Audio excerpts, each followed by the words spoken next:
Le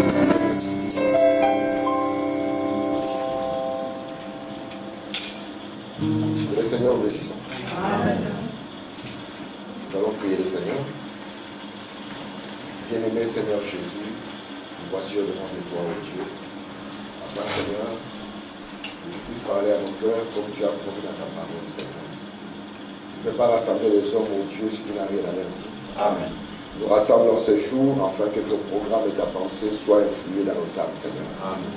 Nous sommes ici disposés, ô Dieu, comme une terre, Seigneur, que toi-même, ô Dieu, tu as arrosé, Seigneur. Amen. Est-ce que, Père, la sémence du royaume, la parole parlée qui est la sémence originelle, puisse trouver en nous, Seigneur, cette terre épouse, afin de produire Jésus-Christ de nouveau, Seigneur. Ô Dieu, regarde mon frère, regarde ma soeur qui est enseignée, qui est venu, Seigneur, ô Dieu, avec un désir dans son cœur. Tu es le Dieu qui pourvoit à nos besoins. Tu es le Dieu qui te révèle à nous, Seigneur. Tu es le Dieu qui étend ta main, qui nous bénit, qui change les circonstances. Viens, Seigneur, ô Dieu, te révéler, Seigneur, et pouvoir aux besoins d'un chacun. Amen. Guéris, ô Dieu, les malades au milieu de nous, Seigneur. Est-ce que tu puisses délivrer les captifs, Seigneur? Que tu puisses ensemble nous affermir, ô Dieu, afin que la pensée qui était en Jésus-Christ puisse se retrouver en nous, ô Dieu. Bénis ces instants, Seigneur. Élève-nous, ô Dieu, au-dessus de la vie de l'incrédulité. Et laisse-nous contempler ta face, ô Seigneur. Alors que, Père, nous abandonnons à toi durant ces moments. Au nom de Jésus-Christ. Amen. Amen. Alors que nous sommes debout, nous allons lire dans la parole de Dieu. Nous allons lire dans Apocalypse chapitre 14. Nous partirons du verset 6 et nous allons évoluer. Lisons la parole ensemble. Je vis un autre ange qui volait par le milieu du ciel, ayant un évangile éternel pour l'annoncer aux habitants de la terre, à toute nation, à toute tribu, à toute langue et à tout peuple. Il disait d'une voix forte, craignez Dieu et donnez-lui gloire, car l'heure de son jugement est venue. Et adorez celui qui a fait le ciel et la terre et la mer et les sources d'eau. Continuons. Et un second ange suivit en disant, elle est tombée, Babylone la grande, qui a abreuvé toutes les nations du vin de la fureur de son impudicité. Et un troisième ange les suivit en disant d'une voix forte, si quelqu'un adore la bête et son image, et reçoit une marque sur son front ou sur sa main, il boira lui aussi du vin de la fureur de Dieu, versé sans mélange dans la coupe de sa colère. Il sera tourmenté dans le feu et dans le soufre, devant les saints anges et devant l'agneau. Amen. Que Dieu ajoute des bénédictions à la lecture de sa parole. Amen. Nous pouvons nous asseoir. Je vous salue tous au nom du Seigneur Jésus-Christ.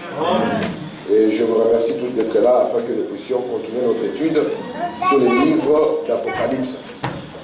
Vous savez, nous sommes en train d'étudier ces livres, nous avons pris un certain temps. Nous avons voulu que chacun puisse remarquer que ces livres que Dieu nous donne n'est pas un livre qui est donné à tous. Comme Madame dit, c'est un livre prophétique qui est donné à un peuple prophétique. C'est la raison pour laquelle Dieu nous a envoyé Frère Branham. Et quand Frère Branham est venu, il était celui qui pouvait prendre les symboles qui étaient dans les livres et qui pouvait dévoiler les symboles pour nous, afin que nous qui sommes le peuple de Dieu, nous ne puissions pas marcher dans la confusion, mais que nous puissions marcher dans la lumière de Dieu. Amen. Amen. Vous savez, Frère Branham dit que quand Jean a eu à voir le livre d'Apocalypse, Jean, qu'est-ce qu'il a constaté? Jean, tout ce qu'il a eu comme symbole, Dieu, comme Dieu ne change pas sa manière de faire, c'était des symboles qui étaient déjà dans l'Ancien Testament. De sorte que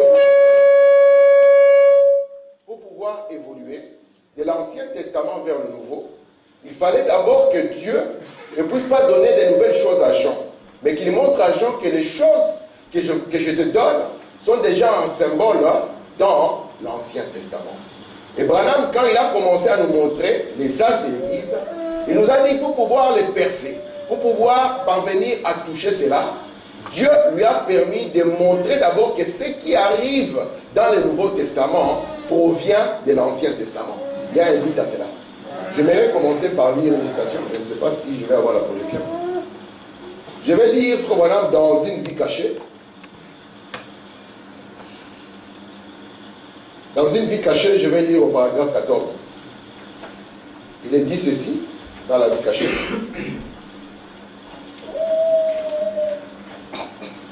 Maintenant, Dieu a rendu cela si merveilleux que dans l'Ancien Testament, ou généralement, je me réfère pour trouver un texte de temps en temps.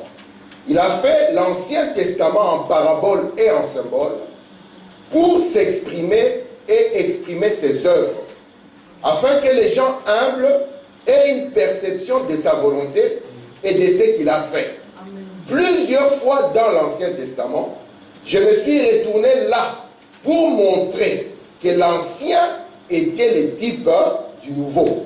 Amen. Est-ce que je peux avoir un amen? Amen. L'Ancien Testament est le type du Nouveau Testament. Amen. Frère Branham dit que l'Ancien Testament et le Nouveau Testament sont mari et femme. Et là il dit, donc l'Ancien Testament nous a montré en nombre, en symbole, ce que le Nouveau Testament allait nous donner. Alors moi je vais continuer ici. Frère Branham dit ici, il dit Dieu l'a toujours fait, et ce qu'il fait maintenant dans le Nouveau Testament, il l'a montré sous forme d'ombre dans l'Ancien Testament. Écoutez bien, c'est ça ce qui m'a amené à vouloir lire cette citation. Il dit, tous ceux qui ont négligé Dieu, qui l'ont abandonné dans l'Ancien Testament, nous pouvons voir par exemple ce qui leur est arrivé. Vous voyez ça?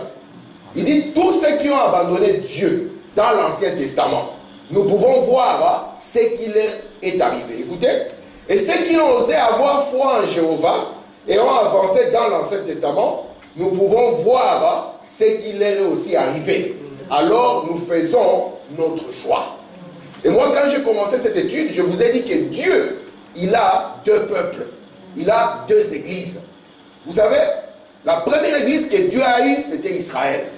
Frère Branham dit, aussi longtemps qu'Israël était en Égypte, il n'était pas encore l'église de Dieu. Parce que l'église signifie les appeler à sortir. Amen. Mais quand le prophète Moïse est venu et qu'il a sorti Israël de l'Égypte, Frère Branham dit, du peuple de Dieu, ils sont devenus l'église de Dieu. Et Israël est l'église naturelle. Vous voyez ça? C'est l'église naturelle. Frère Branham dit, dans l'exposé, il dit, Dieu traite avec Israël. Il a traité avec eux au niveau de la chair. Amen. Amen. Et Dieu avait aussi un autre peuple. Amen. Amen. C'était Israël dans le domaine spirituel. C'était l'église des nations. Amen. Mais dans ce que nous venons de lire ici, Frère nous dit, nous devons d'abord nous baser sur l'Ancien Testament. Et lorsque nous nous basons sur l'Ancien Testament, nous pouvons comprendre ce qui est arrivé à ceux qui ont abandonné et qui ont négligé Dieu. Amen. Amen. Est-ce que ça va jusque-là? Amen. Pourquoi je commence par ça? Parce que nous sommes arrivés, comme je l'ai dit, nous sommes arrivés au temps de la fin. Et voilà, nous a dit que la preuve que nous sommes au temps de la fin, c'est que nous avons vu Israël rentrer chez lui. C'est ça la seule preuve.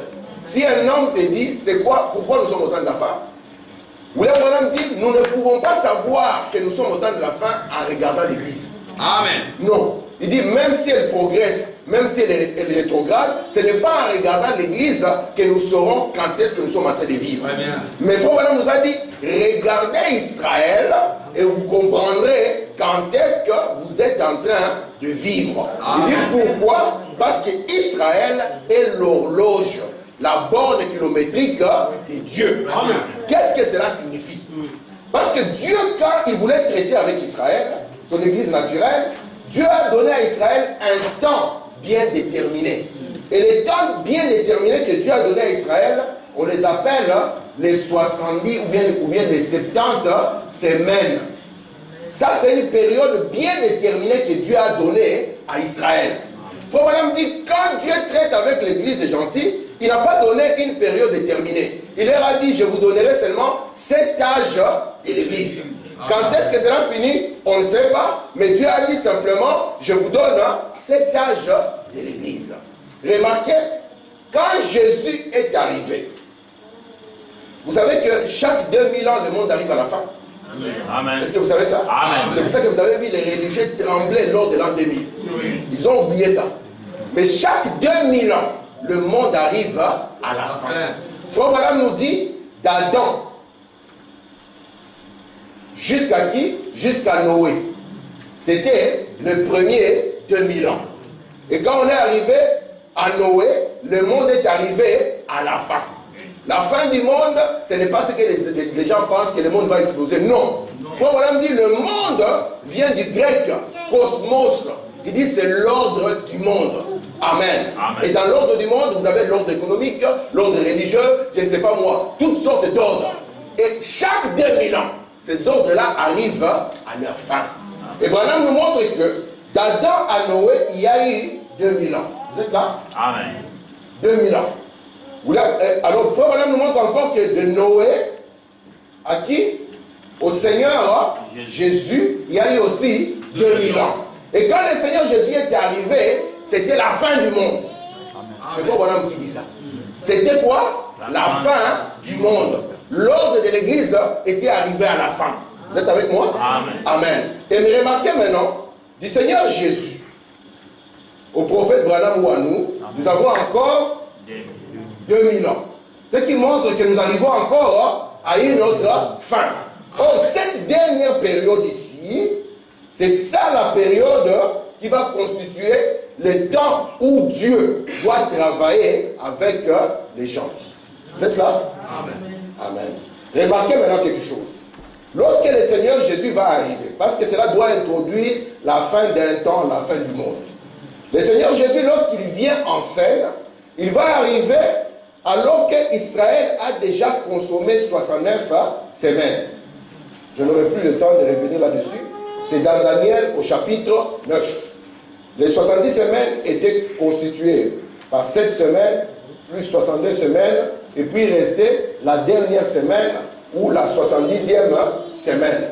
Et selon Frère Branham, ce n'était pas des semaines de jours comme nous les avons, mais c'était des semaines d'années, de sorte que une semaine avait comme valeur 7 ans. Vous voyez ça? Oui. Et quand Jésus arrive, la période que Dieu a encore pour Israël est de 7 ans. Amen. Ça va jusque-là? Amen. Et quand le Seigneur arrive, donc ici, ce n'est pas la naissance de Jésus. Hein. Ici, c'est quand Jésus devient le Messie. Amen. Parce que Jésus n'est pas né le Messie.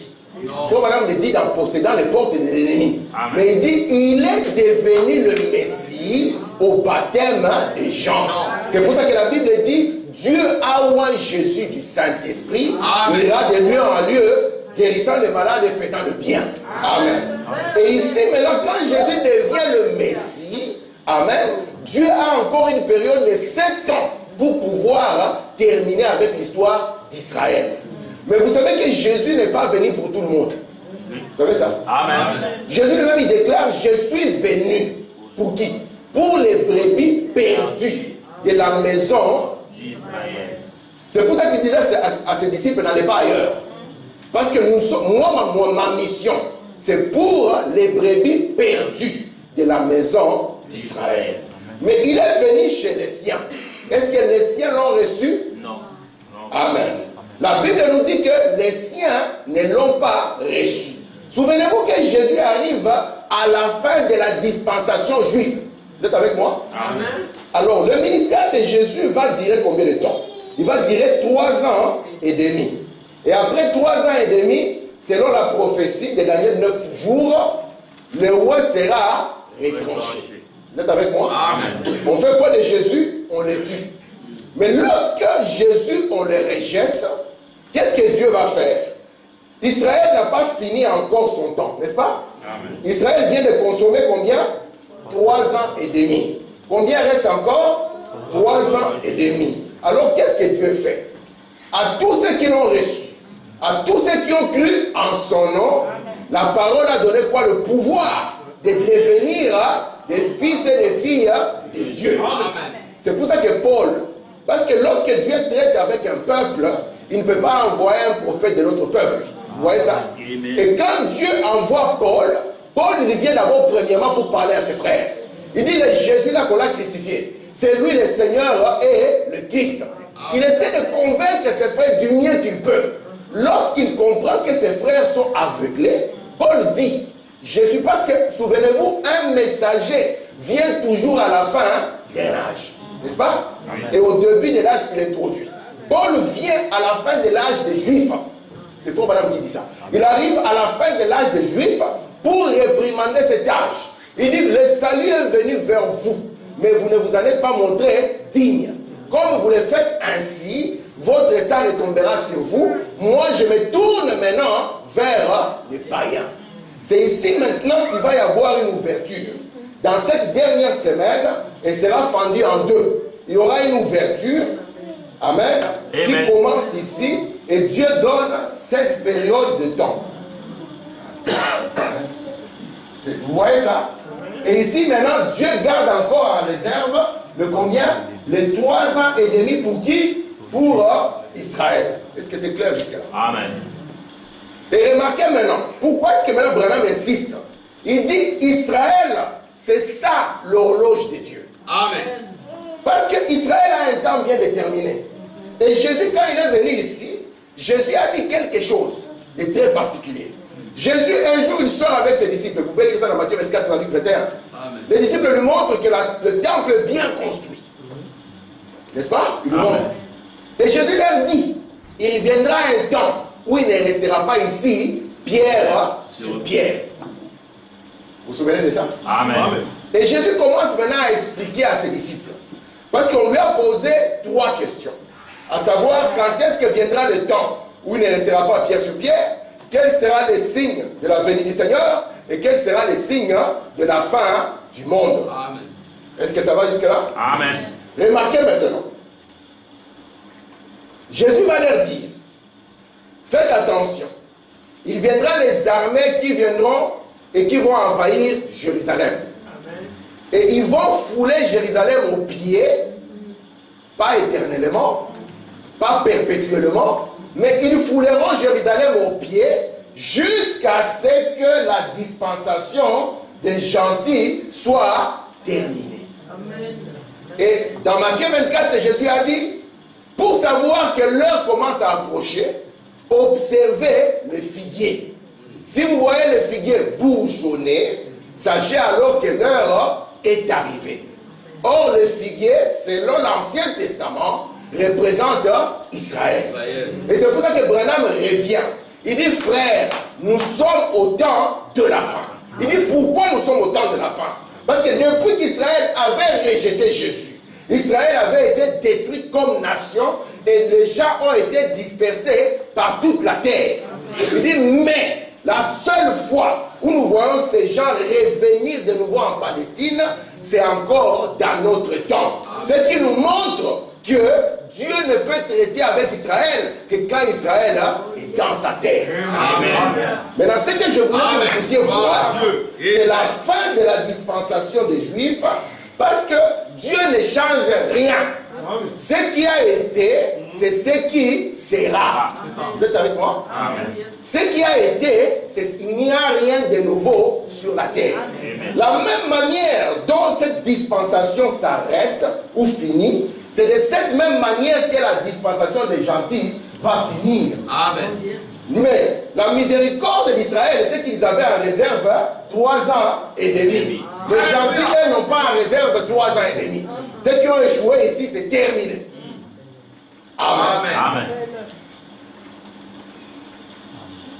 Parce que les gens, on leur pose, tu crois qu'on est au temps de la fin? Oui, je crois qu'on est au temps de la fin. Pourquoi? Parce que les gens sont devenus méchants. Au temps de Noël, les gens étaient méchants. N'est-ce pas? Mais nous avons une preuve palpable. C'est que nous pouvons voir une nation qui était morte. Une langue qui était morte. C'est là cette nation a encore vécu. Et vous pouvez aller, on vous montre les frontières, on vous dit ici, c'est la terre d'Israël. Amen. Vous êtes avec nous? Amen. Remarquez la première des choses. La première des choses, c'est que le Seigneur Jésus est venu durant cette première partie de la 70e semaine, n'est-ce pas? C'est là on l'a appelé la première venue du Seigneur. Vous vous souvenez de ça? Amen. Et Jésus est venu comme le prophète. Vous savez ça qu'il est venu comme le prophète? Amen. Amen. Jésus est venu comme le prophète. Et avant que le Seigneur Jésus ne vienne, juste à la fin de cette dispensation, selon Malachie chapitre 3, il devait envoyer un prophète. Parce que Jean-Baptiste est venu afin de préparer les chemins du Seigneur. Vous êtes avec moi? Amen. Et Jean-Baptiste, quand il vient afin de préparer le peuple à recevoir le Seigneur dans sa venue. Vous êtes là? Amen. Et Jean-Baptiste arrive. Il trouve ici que cette église que Moïse avait essayé de susciter est devenue corrompue. C'est pour ça que Jean-Baptiste n'est pas parti s'allier aux gens de l'église. Jean-Baptiste est parti dans les eaux. Vous êtes avec moi? Amen. Et Jean-Baptiste, lorsqu'il a croisé cette prêtrise corrompue, il les a traités de races de vipères. Vous êtes là? Amen. Et Jean-Baptiste, lorsqu'il vient, son objectif était quoi? Son objectif était qu'il devait introduire quelqu'un. Il ne le connaissait pas. Son problème était, même si la personne était noire, même s'il est chinois, même si c'est un arabe, si on lui a dit les signes là, si tu le vois sur lui, toi présente-le. Qu'il soit long, qu'il soit court, gros ou pas, toi présente celui sur qui tu verras les signes. Amen. Et il y avait un jeune homme. Vous savez, les chrétiens ont l'image de Jésus. Si Jésus était ici, vous n'allez pas le voir comme vous le pensez. Amen. Amen. Il y avait un jeune homme qui était avec son ami Lazare. Ils ont appris qu'il y a un prédicateur qui est du côté des eaux. Lazare a proposé au jeune homme, au lieu de rester à la maison, alors quand même écouter la parole. Amen. Et ils sont partis. Faut me raconte l'histoire. Ils disent qu'ils sont en train de faire chemin ensemble. Et puis ils arrivent, ils s'approchent de ces prophètes. Lazare s'arrête. Le jeune homme continue. Il s'appelle Jésus. Amen. Et quand il continue, les signes que Jean-Baptiste devait voir et qu'il attendait de voir, il le voit sur lui. Et quand il le voit sur lui, qu'est-ce qu'il dit? Gloire à Dieu. Il dit, voici l'agneau de Dieu. Amen. Si quelqu'un était là, il dire, ah, c'est quoi ça? Un agneau, c'est quand même un animal. Parce que le problème de la religion, ce ne sont pas les mots. Le problème de la religion, c'est la définition des mots. Amen. Alléluia. Donc, de l'animal, l'agneau est devenu un homme. Et voilà pour montrer que c'était lui l'élu, il avait un signe que personne d'autre ne pouvait avoir. Et ce signe, c'est qu'il pouvait connaître les secrets qui étaient dans les cœurs des gens. Parce que ceci a toujours été le dernier signe. Et Jésus, quand il est venu, il a montré ces signes aux Juifs et aux Samaritains. Vous êtes avec moi? Amen. Et c'était la dernière preuve. William Branham nous dit, Jésus est venu pour apporter le Saint-Esprit. Parce que Jean-Baptiste avait dit, celui qui vient après moi vous baptisera d'esprit et de feu. Et Branham nous montre maintenant qu'est-ce qui arrive à Israël lorsqu'Israël manque de reconnaître cette visitation. Israël sera frappé d'aveuglement et Israël va ramasser la marque de la bête. Je vais dire pour madame pour que ça ne soit pas mes inventions. Amen. Gloire à Dieu. Amen. Très bien. Regardez. Frère madame dit ceci. Je suis dans Shalom. Il dit une profonde obscurité. L'aveuglement d'Israël, c'était la lumière ou l'éclaircissement pour les nations. Maintenant, l'aveuglement des gentils, c'est l'éclaircissement pour Israël. Très bien. C'est juste comme le jour et la nuit. Un côté a les ténèbres, l'autre côté a la lumière. Ensuite, la lumière passe de l'autre côté. Donc ici, vous avez la lumière. Après un moment, quand la lumière passe ici c'est enténébré.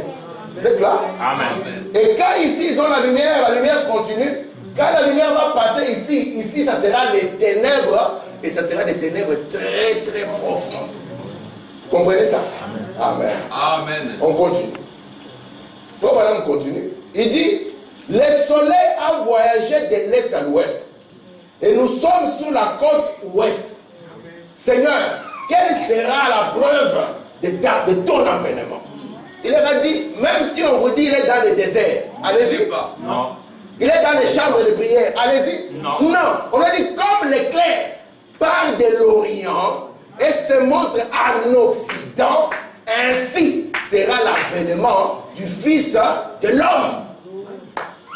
Et l'éclair devait partir de l'Est pour aller jusqu'à l'Ouest. Est-ce que ça va jusque-là? Amen. Voilà, on continue. La lumière ne peut que retourner de nouveau à l'Est. Elle a commencé en Israël.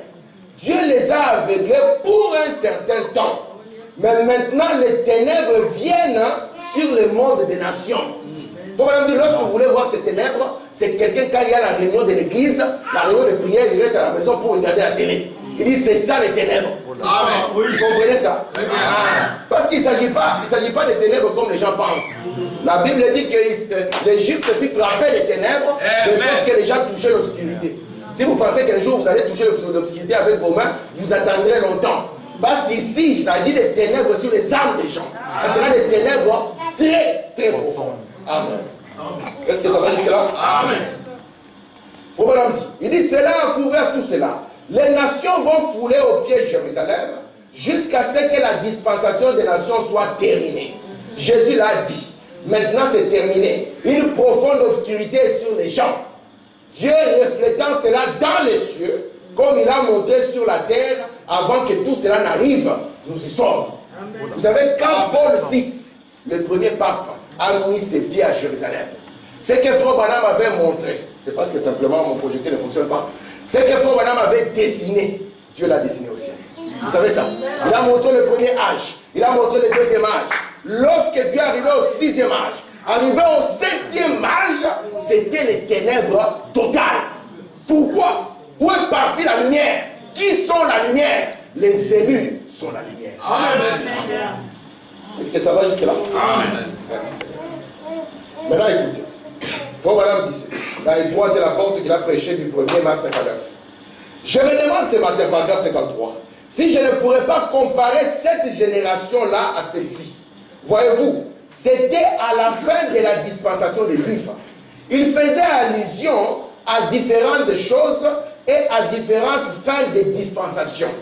Il leur disait que la même chose qui avait été accomplie dans les dispensations précédentes s'accomplissait devant eux.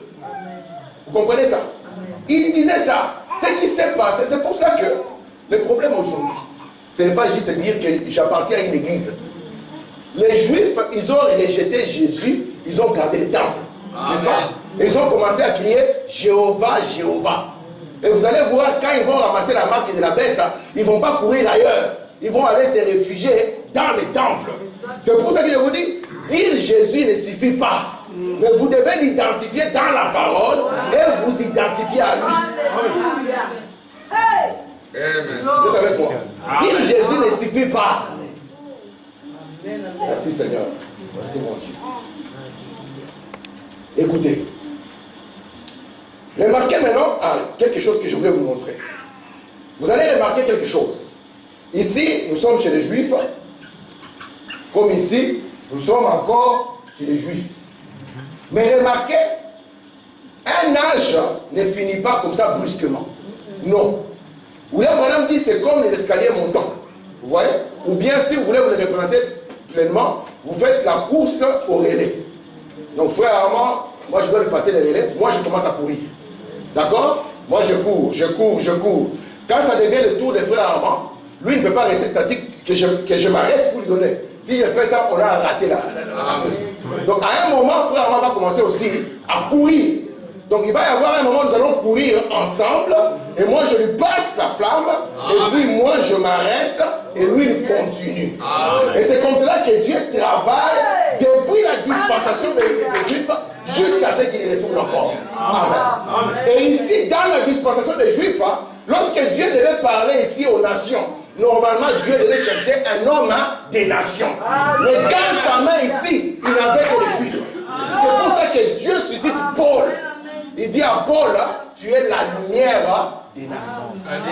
C'est ce que Branham dit. Il dit qu'il y aura toujours une période de chevauchement. C'est pour ça qu'un âge se chevauche dans l'autre, un âge se chevauche dans l'autre, un âge se chevauche dans l'autre. Quand ce dernier âge va commencer, faites attention, les événements pour les Juifs vont commencer à se chevaucher. Et après un moment, Dieu va arrêter avec les gentils qui vont entrer dans les chaos et Dieu va continuer avec Israël. Amen. Est-ce que ça va jusque-là? Amen. Merci mon Dieu. Amen. Gloire à Dieu. Merci Seigneur. Ok. Alléluia. Si vous vous souvenez, nous avons lu aujourd'hui dans Apocalypse chapitre 14. Et dans Apocalypse chapitre 14, nous avons parlé du vol des 3 anges. Amen. Nous avons vu que le premier ange est venu et il avait l'évangile éternel. Il a prêché au monde entier. Je vais montrer ceci. Quand madame nous dit quelque chose de merveilleux, n'est-ce pas que c'est bien d'avoir un prophète? Amen. Amen. C'est bien d'avoir un prophète. Il peut s'asseoir tranquillement et nous expliquer ces choses. Remarquez, dans les âges de l'église, le diable a toujours voulu aussi dominer les gens. Vous savez ça? Dieu aussi a toujours voulu avoir un peuple. Le diable a toujours voulu avoir un peuple. Et c'est la plus grande bataille jamais livrée qui se passe dans l'être humain afin que chacun puisse faire son choix. William Branham nous montre que quand les âges de l'église ont commencé, il montre que l'esprit de l'antichrist, parce que dans l'église ici, dans l'église, il y a 2 esprits qui travaillent. Parce qu'il s'agit du champ dans lequel les 2 semences ont été sémées. Et Branham dit, nous serons victorieux lorsque nous saurons que dans l'église, il y a 2 esprits. Amen. Il y a l'esprit de Christ ou l'esprit de l'antichrist. Parce qu'ici, il s'agit encore de 2 jumeaux. Les 2 jumeaux qui ont commencé depuis Caïn et Abel, qui sont descendus dans Jésus et dans Judas. Donc, Madame dit, Jésus, quand il est parti, son esprit est revenu sur l'église. Mais sur la vraie vigne. Judas, quand il est parti, son esprit aussi est revenu. Mais il est revenu sur la fausse vigne. Et les 2 esprits vont cheminer ensemble. Mais Branham nous dit, la première partie, ça sera le couronnement de la fausse vigne. Donc cette fausse vigne ici, lorsqu'elle va arriver dans l'âge de Thyatire, amen, elle va avoir un monsieur qui va la représenter. Et Branham dit qu'on va le mettre sur le trône. Et tout le monde dira le millénium a commencé. Et Branham dit c'est le millénium catholique, le millénium de Satan. Oui. Vous êtes avec moi? Amen. Mais Dieu aussi prépare son peuple. Parce que la deuxième partie ici, ça sera la partie maintenant pour l'épouse. Vous êtes là? Pour la vraie vigne. Ici, il s'agit de la fausse vigne. Est-ce que ça va jusque-là? Amen. Merci. Regardez maintenant. Ce que je voulais dire ici, ça me revient. Regardez, ici, on a 3. 1, 2, 3, 4, 5, 6, 7. Vous m'avez laissé faire 8 âges. Comme ça, je vais vous présenter un 8e messager, il ne faut pas protester. Alors, regardez. Apocalypse chapitre 14 nous parle du vol des 3 anges. Le premier ange, lorsqu'il vient avec un évangile éternel, en disant aux gens de ne pas adorer l'église, mais d'adorer Dieu. Très bien. Vous comprenez? Le deuxième vient, il parle, il dit l'église a commis fornication. Il vient parler de la sainteté. Il dit Babylone est tombée à cause de ces fornications. Amen. Le troisième, lorsqu'il arrive, il sait que c'est la fin de la dispensation. Il dit aux gens, faites attention. La marque de la bête est là. Amen. Évitez, échappez à la marque. Vous comprenez ça? Amen. C'est ça le rôle de ce troisième ange. Et Branham dit, qui sont les 3 anges? Il dit le premier c'était Luther. Très bien. Il dit le deuxième c'était Wesley. Et le troisième, nous ne connaissons pas son nom. Très bien. Amen. Amen. Mais lui, nous savons que quand il vient, il va faire tout pour que nous puissions éviter de tomber dans la marque de la bête. Amen. Vous comprenez ça? Amen. Ah, merci Seigneur. Très bien. Regardez ce que je veux dire. Faut pas nous dans la marque de la bête. La Bible dit, celui qui adore la bête reçoit sa marque ou la lettre de son nom sur le front ou sur la main. Faut pas Branham nous a dit, il doit les recevoir sur le front, c'est la Bible qui le confirme, ou sur la main. Amen. Alors les gens ont commencé à guetter. Si à la commune on dit qu'il y a des cachets qui sont arrivés, il ne faut pas y aller. Si on n'a pas un prophète, on aura des telles représentations. Attention, on va vous mettre les puces dans les mains. Qu'est-ce que ça a à voir avec la marque de la bête? Parce que la marque de la bête n'est pas quelque chose de nouveau. C'est quelque chose qui commence depuis l'Ancien Testament. Amen. Vous comprenez ça? Amen. Et Branham nous dit, le front représente quelque chose. La main représente aussi quelque chose. Frère Branham, qu'est-ce que ça veut dire la main ou le front? Frère Branham dit, sur le front ou la main, c'est-à-dire la connaissance, vous voyez, et la main, c'est l'œuvre, l'action. Amen. Donc il y aura une connaissance que les gens auront, qui les amèneront à produire une certaine action. Et c'est là, frère Branham dit, ça sera la marque du péché, la marque de l'apostasie, la marque de la confusion. Amen.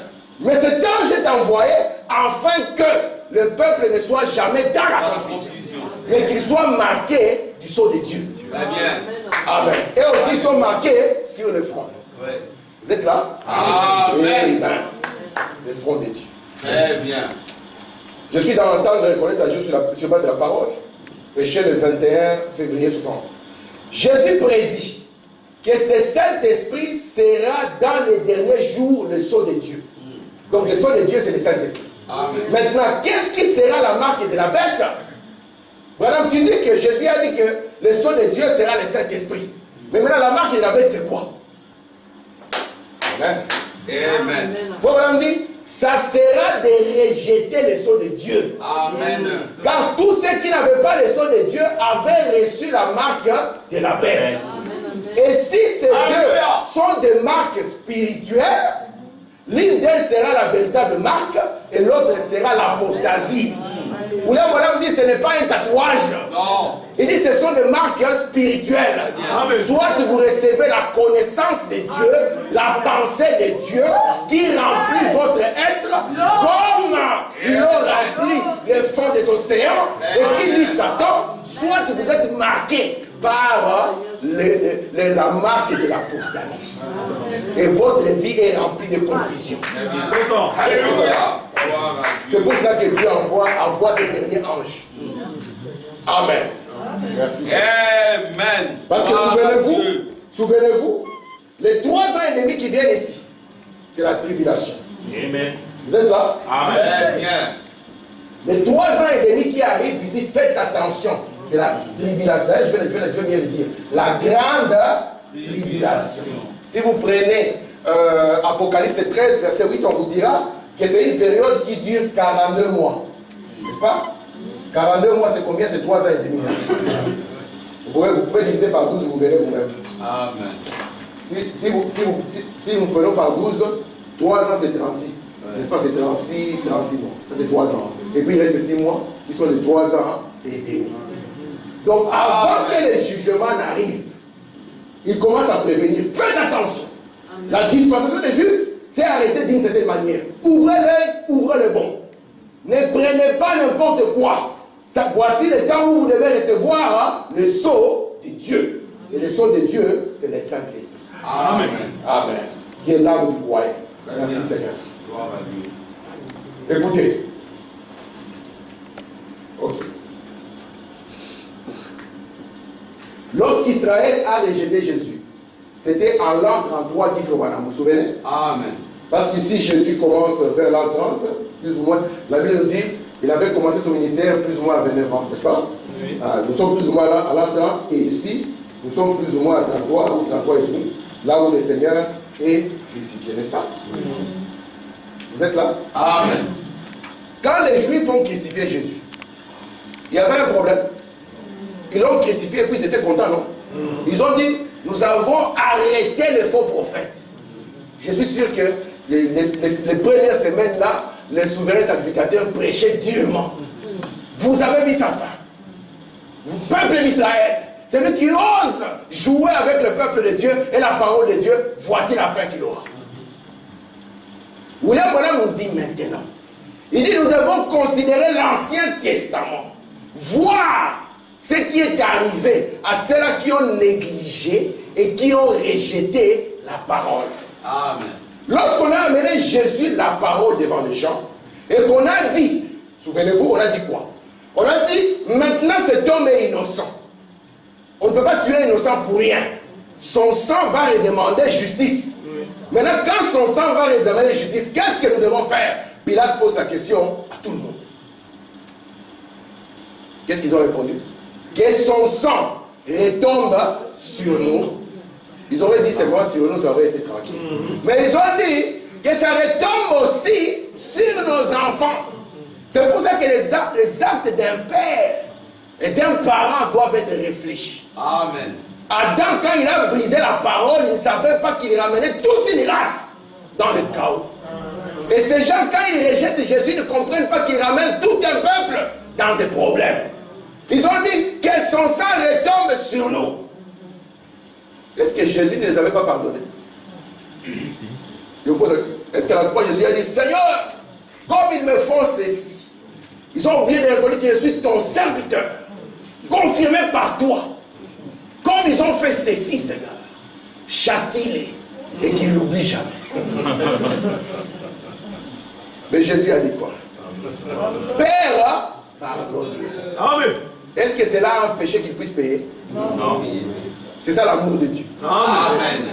C'est là n'a pas un péché qu'il puisse payer.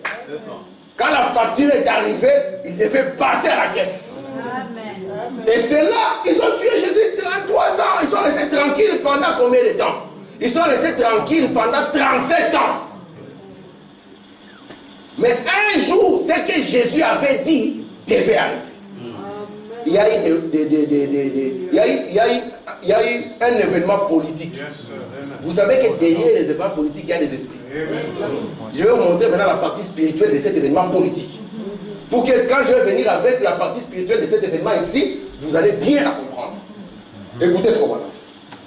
Je suis ici dans les sceaux de Dieu, paragraphe 51. Quand tu dis c'est arrivé, et qu'ils ont vu, Jésus leur avait dit, lorsque vous verrez Jérusalem investie par des armées, que celui qui est dans les champs ne retourne pas chercher son manteau, mais qu'il se réfugie aussi vite qu'il peut dans les collines et jeter, sortez de là. En effet, les gens vont blasphémer contre le Saint-Esprit. Écoutez. Et s'ils blasphèment contre le Saint-Esprit, ils attrapent la marque de la bête. Amen. Il ne reste que la destruction. Vous êtes là? Amen. Il ne reste que quoi? Que la destruction. Quand ces Juifs ont vu venir la guerre, ils ont dit, eh bien, nous allons nous rassembler dans la ville. À quel endroit? Dans la maison de l'Éternel et prier. Pour lui, cela n'a-t-il pas l'air très religieux et très doux?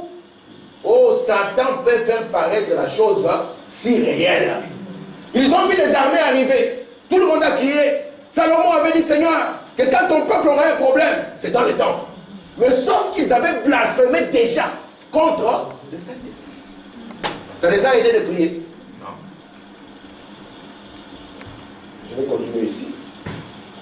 Bon, madame dit, non, ça ne peut pas être la même chose. Eh bien, ici, vous faites allusion. C'est un frère qui lui a posé la question. Je commence à lire là où j'ai souligné, pour que ma pensée demeure. Les enfants du royaume sont les Juifs.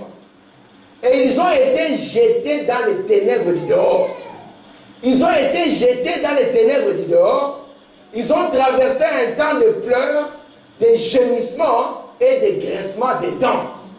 N'est-ce pas que la Bible nous dit que quand l'époux viendra, celui qui n'aura pas l'huile dans sa lampe va se retrouver dans les ténèbres du dehors et dans les graissements des dents. Et Branham nous montre ici que les enfants d'Israël ont connu ça. Les ténèbres du dehors et les grincements des dents. Pourquoi? Ils n'avaient pas reçu la visitation de Dieu lorsque Dieu était venu vers eux. Amen. Est-ce que ça va jusqu'à là? Amen. Ils ont été jetés dans les ténèbres du dehors pour que vous et moi, nous ayons un temps pour nous repentir. Mais ils n'ont jamais été chassés de la pensée de Dieu. Il n'oubliera jamais Israël. Maintenant, dans la parole, si vous voulez voir l'aspect spirituel de la venue de Titus pour détruire Jérusalem, c'est dans Ézéchiel au chapitre 9. Disons Ézéchiel chapitre 9. Je commence au verset 1er. Puis il cria d'une voix forte à mes oreilles. Approchez-vous, vous qui devez châtier la ville, chacun avec son instrument de destruction à la main. Et voici 6 hommes arrivèrent sur les chemins de la porte supérieure du côté du septentrion. Chacun son instrument de destruction à la main. Il y avait au milieu d'eux un homme vêtu de lin, portant une écritoire à la ceinture. Il vint se placer près de l'autel d'airain. La gloire du Dieu d'Israël s'éleva du chérubin sur lequel elle était et se dirigea vers le seuil de la maison. Il appela l'homme vêtu de lin et portant une écritoire à la ceinture. L'Éternel lui dit, passe au milieu de la ville, au milieu de Jérusalem.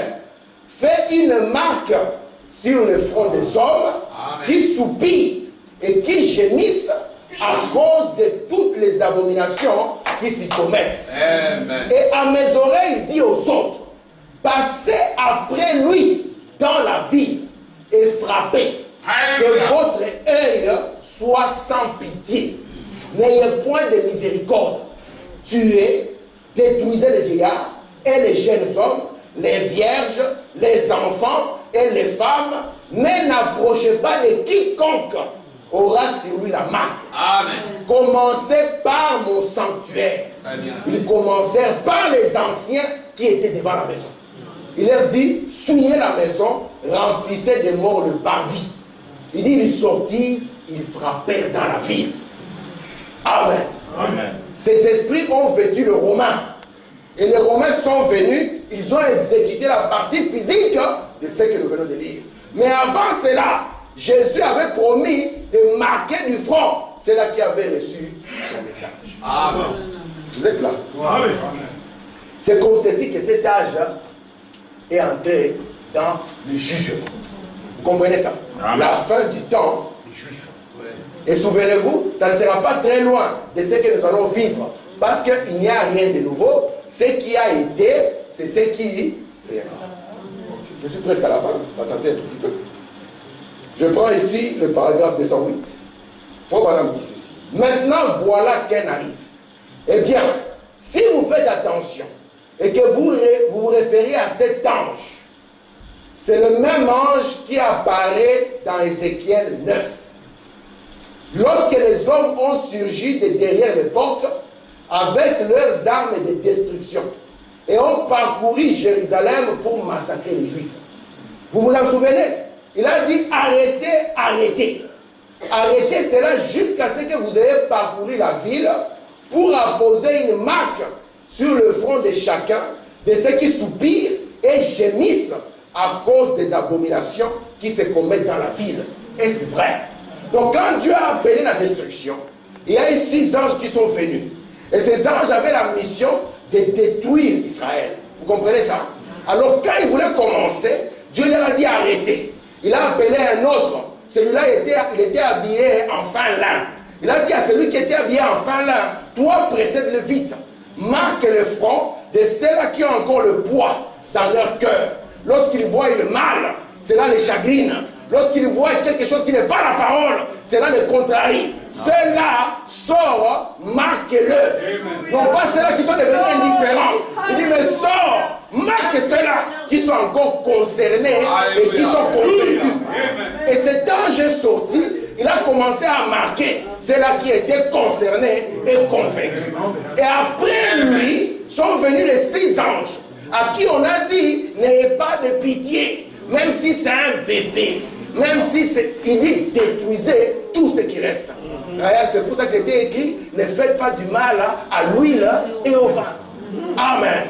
Parce que l'huile, c'est la parole, c'est le Saint-Esprit. Amen. Et le vin, c'est la stimulation qui donne la révélation. Donc leur cœur était toujours en feu. Et Dieu a dit, marquez cela. Qu'il soit marqué du sceau de Dieu, de l'alliance de Dieu. Et après passe, détruit ce qui reste. Amen. Alléluia. Amen. Quand le 4e cavalier va commencer, il s'appellera la mort. Merci Seigneur. Écoutez maintenant, question et réponse, paragraphe 209.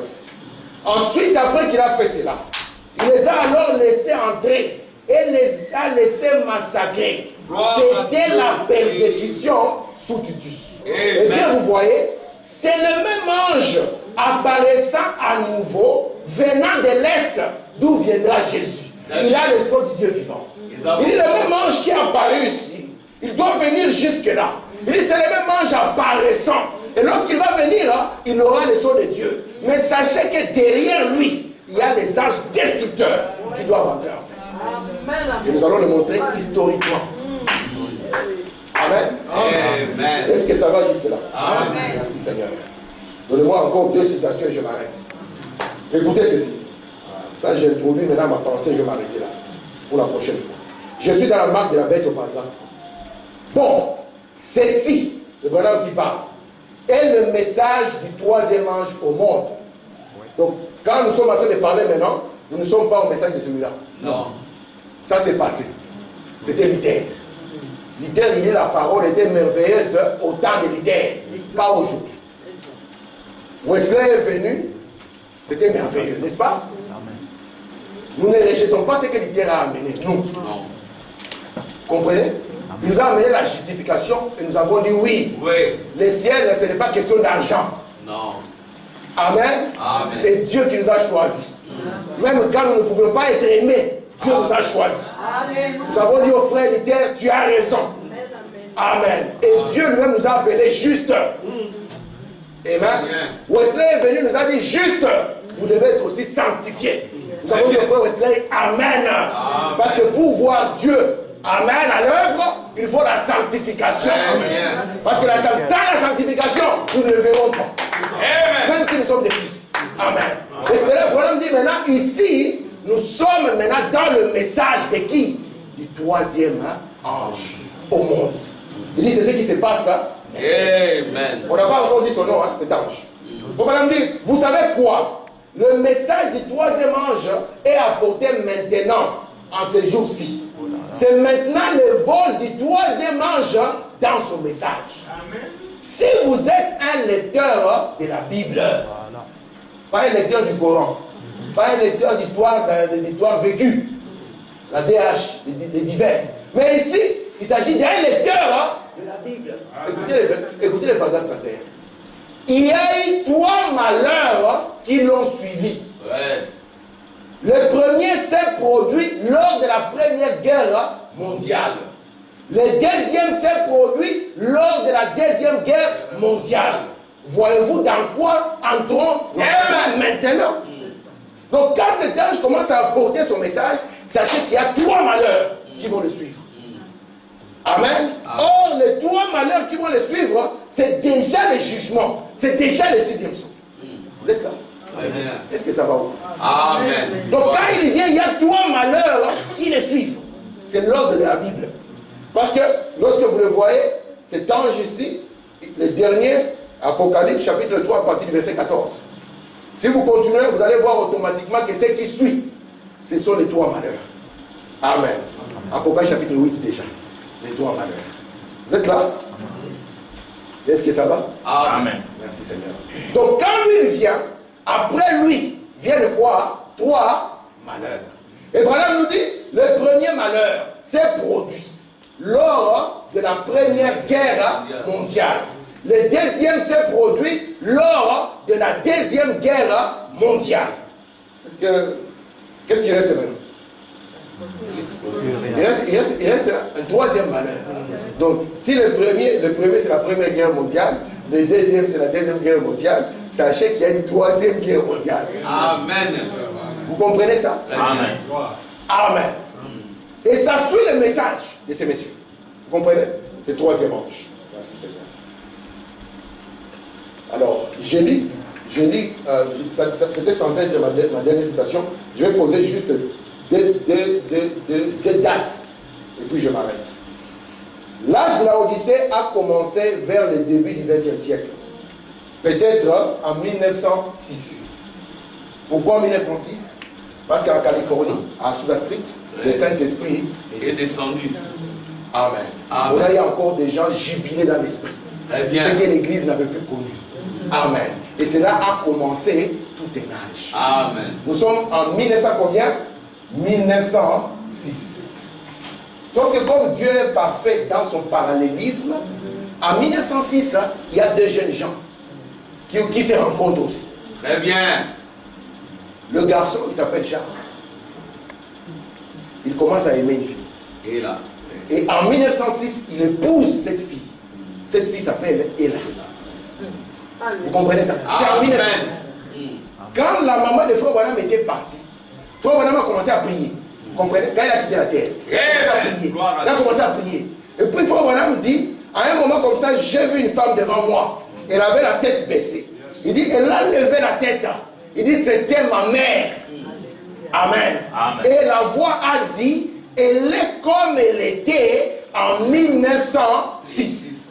Il dit, lorsque je suis sorti de la vision, je voulais savoir ce que 1906 représentait. Et j'ai découvert que c'est l'année où elle est devenue la femme de mon père. Vous comprenez ça? Amen. 1900 combien? Il n'y a pas de hasard, frère. Le message que nous prenons, nous pouvons le démontrer même historiquement. Amen. Et Branham nous dit que chaque réveil dure combien d'années? Il dit, ça dure 3 ans. C'est pour ça que si vous étudiez les réveils d'Assouza et tous les autres, vous verrez que en 1909, qu'est-ce qui s'est passé? Ce réveil a fini dans la confusion. Mais en 1909, qu'est-ce qui s'est passé aussi? Où la madame dit, il y avait une petite cabane. C'était vers 5 heures du matin. Amen. Il dit, une jeune maman, un enfant qui venait donner naissance à un petit garçon. Une famille qui n'était même pas une famille chrétienne. Il dit, nous n'avions même pas de fenêtres chez nous. Il dit, comme c'était vraiment, il faisait encore sombre, on a voulu ouvrir la petite ouverture qu'il y avait dans la porte. Amen. Il dit, on a entendu dehors qu'il y avait un rouge-gorge qui a commencé à chanter à gorge déployée. Amen. Et un signe que l'Église n'avait plus vu depuis longtemps, qui avait disparu. Cette colonne de feu, on ne l'avait plus jamais vue. Cette colonne de feu, elle est venue, elle est entrée par cette entrée, elle est partie se poser au-dessus du berceau. William Branham dit, faites attention, ici nous avons un mystère, le mystère du retour de la colonne de feu. C'était le retour de la colonne de feu, au-dessus d'un petit garçon. Parce que quand il entre en scène, les 3 malheurs viennent. C'est pour ça que Branham ne pouvait pas naître en 1940. S'il naissait en 1940, les premiers malheurs l'auraient déjà raté. Mais lui, quand il vient en scène, il y a 3 malheurs qui le suivent. Amen. Et le premier malheur est arrivé en 1914. Et Branham dit, depuis la dernière fois qu'il y a eu la bataille de Titus, jamais le monde n'est encore entré en guerre. Jamais. Mais en 1914, Amen. on a assassiné l'archiduc d'Autriche. Et le monde entier est entré en guerre. Les Congolais ne savent pas que la guerre mondiale s'est passée au Congo, entre les Belges et les Allemands. Les Allemands, ils possédaient la Tanzanie, vers Kalemi. Ils se sont bien battus. Vous êtes là? Amen. Et Branham dit, c'est Apocalypse chapitre 7. Très bien. Apocalypse chapitre 7. Donc c'est ce que nous allons, c'est par là que nous allons continuer prochainement. Apocalypse chapitre 7 dit qu'il avait vu, n'est-ce pas? La terre elle est ronde, elle est carrée. Carré. La terre est carrée. Amen. Elle est ronde. Carré. Et là nous pouvons commencer chacun une église. Tabernacle était ronde. Frère Maximilien, il est tabernacle était carré. Et on se bat. Il est fort. Parce que la Bible a dit les 4 coins de la terre. Amen. William Branham dit, malgré que la terre soit ronde, elle est carrée. Mais elle est carrée en quoi? Ce sont les 4 points cardinaux. C'est tout. Aucun homme ne le faisait là qu'il y a 4 points cardinaux. Les 4 coins de la terre. Et il y avait des anges qui devaient laisser les vents souffler. Et, et le vent de la parole, ça représente la guerre. Mais faites attention, l'âge de l'église est en train de finir. Ici, c'est le 6e saut qui commence. Amen. Nous avons encore un chevauchement. Que le Seigneur bénisse. Nous allons nous mettre debout.